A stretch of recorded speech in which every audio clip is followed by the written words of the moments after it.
Good afternoon, YouTube. I'm with a resident who lives here.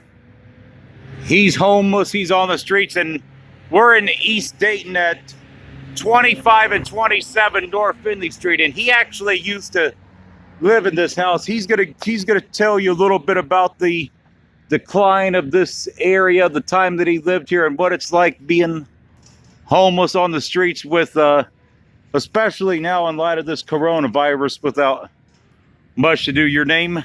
Ted Settles. Ted Settles. So what year did you live in this house right here? About 2002. 2002. To how long did you live in this house right here? About 2012. 2012. So this house must have became vacant shortly after you had moved out. In this area, I filmed numerous houses in this area. East Dayton slumlord videos. I filmed numerous ones in this area. So back when you first moved in this house, were you living? Who were you living with in this house at the time? Kid's mom. Your kid's mom family. and her family.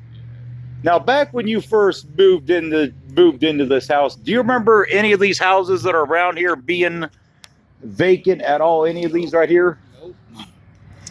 That one was open. That one was open. That one was open over there. They were vacant. No, it wasn't vacant. It was open. It was a nice house. Nice house, yeah. Yeah, it's been vacant for a few years. Few years. Yep. So, I mean, could you have ever?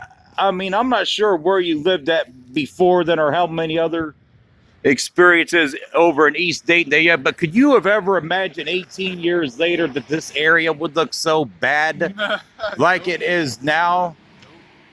Because, I mean, I don't ever recall East Dayton, being a nice area. My best friend used to live in this area as well. He's lived everywhere in East Dayton.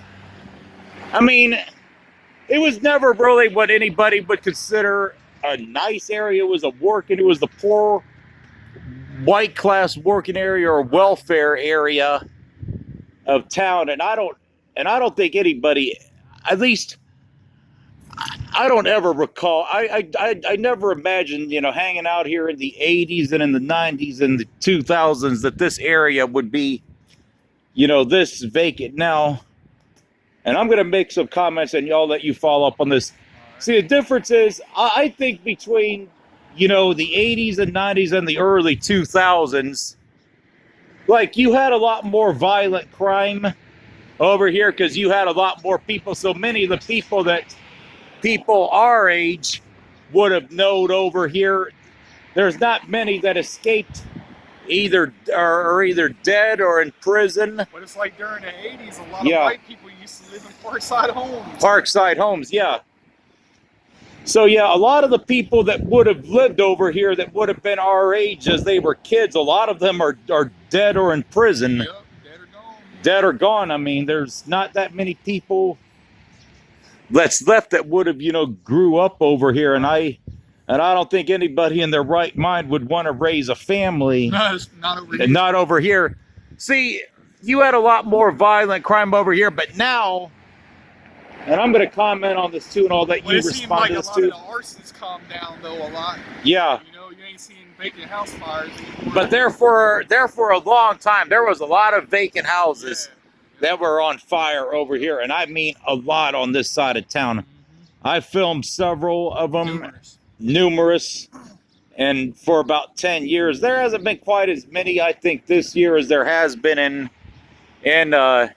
years past. See, I can remember you had a lot more violent crime, back in the 80s and 90s, not just here, but across the country.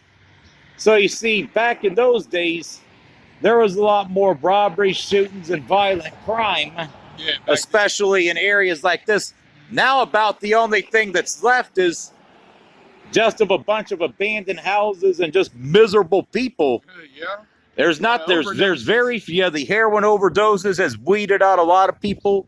Like, for example, there's very few white families that live on this side of town anymore. There's very few families with white families in this area, which is what this area was for a long time. Now, about the worst thing worst thing you have to worry about now is just stepping on a needle or finding a dead body inside a house somewhere, or worry about a vicious dog trying to charge at you, because there ain't that much in the way of violent crime. It's more the crime in this area now is more in relation to theft and drugs and things like that, not so much violent crime. Not saying that it still doesn't happen over here.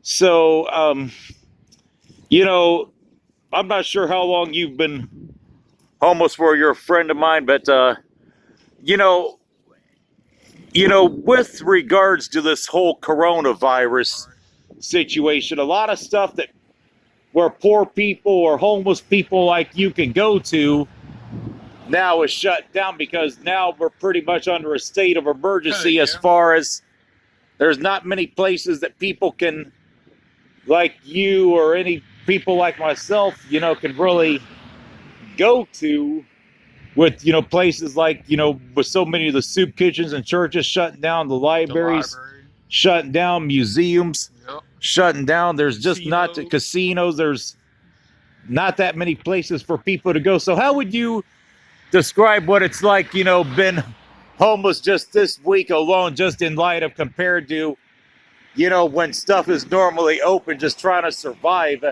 out here with just very few things open that you can go to and not be harassed, It's miserable. Went to Wright State yesterday and got harassed by the police. Yeah. And yet the police found nothing. Yeah. The police found, nothing wrong. For your arrest. You ain't So, trouble, yeah. So have a nice day.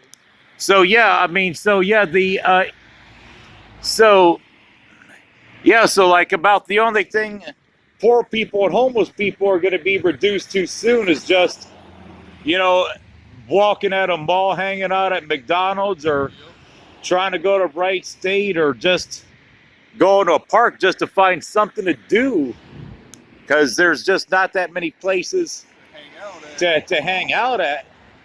Now, with this coronavirus, mass pandemic and scare, and this, hysteria that's resulted to this.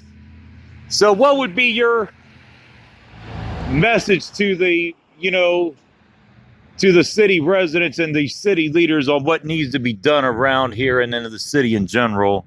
Should have been more prepared for this. Yeah. But in regards to that, but in regards to the decay of the area.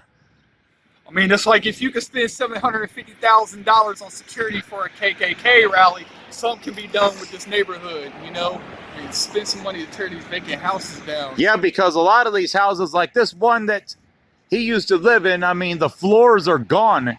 Like, there is no saving this. Like, a lot of these houses are just too far gone to be able to save, to rehab, and they need to come down, because it would help decrease the crime in the area as well as. Going to end up getting set on fire one. Yeah, and get set on fire, then the risk of dead bodies being found in these houses, which do happen all the time. The news media doesn't always report it, but there is dead bodies that are found in these vacant houses. On Irwin a couple years ago. Yeah, then there was a guy that was found in a garage down the street off Horton Street about 2 months ago that I'd done a video on. Yeah, I mean, it's very hard to have hope right now in a neighborhood like this. When you see so much abandonment and just so much misery, misery around here, and it's sad. You can see it for yourself. This is one of the most depressed parts of East Dayton. So many vacant houses, like at least 5 or 6 or 7 vacant houses all within view. This one right here, there's one right there. There's one right there across the street, one right there. We're going to do a video of that. 2 right there, 2 more right there, and several down Finley Street. So, I mean, it's very hard to, to have hope. I mean, and all this fluff about, and also, what are your thoughts on this whole downtown development, crap? Like, how nobody can afford to pay $1,200 a month, really, unless you got a good paying job. Yeah. Stay in a loft downtown Dayton. And there still is several vacant buildings down there, and Why would anybody want to pay $1,200 and you still got to drive back out to the suburbs to get to get groceries? Because there's no decent grocery stores in the city limits. Nobody wants to go downtown and shop at the Stop and Rob. Stop and Rob. Yeah, they ain't got nothing down there. Yeah, and the Kroger's on Wayne Avenue. That's a shitty Kroger's. They're supposed to be opening up the Gym City Market. I mean, if somebody's gonna, yeah, but that's only just gonna be like a Dollar General kind of thing. That's not gonna be any kind of long term. That's not gonna be any long term solution. That's gonna be no better than that Family Dollar, essentially, like a city-owned family dollar. See, I mean, if you're gonna get somebody, if I'm gonna pay premium dollars to live in a place, I'm not gonna live somewhere that is that doesn't have decent schools. So if I had kids that I had to send to school, or no decent grocery stores or restaurants, who in their right mind is going to pay all that money? And there still is a big homeless problem, in the city. I mean, what do you see in regards to like the homeless problem within downtown, for example? You see it a lot at the bus stops, right down there by McDonald's. That's where all the homeless hang out, or at the RTA hub. Yeah, or at the library, and because there's nowhere else for us to go. Yeah, and it's especially bad with so much of the stuff being closed down. Yeah, being closed down. So there's not many places people can go right now. But anyway, if there's anything else you want to say, if not, I'll wrap it up on this one. Nope. You can just see it for yourself. Right here. See it for yourself. Utter decay of the city. And just virtually no hope for an area like this. That's it for this one, YouTube.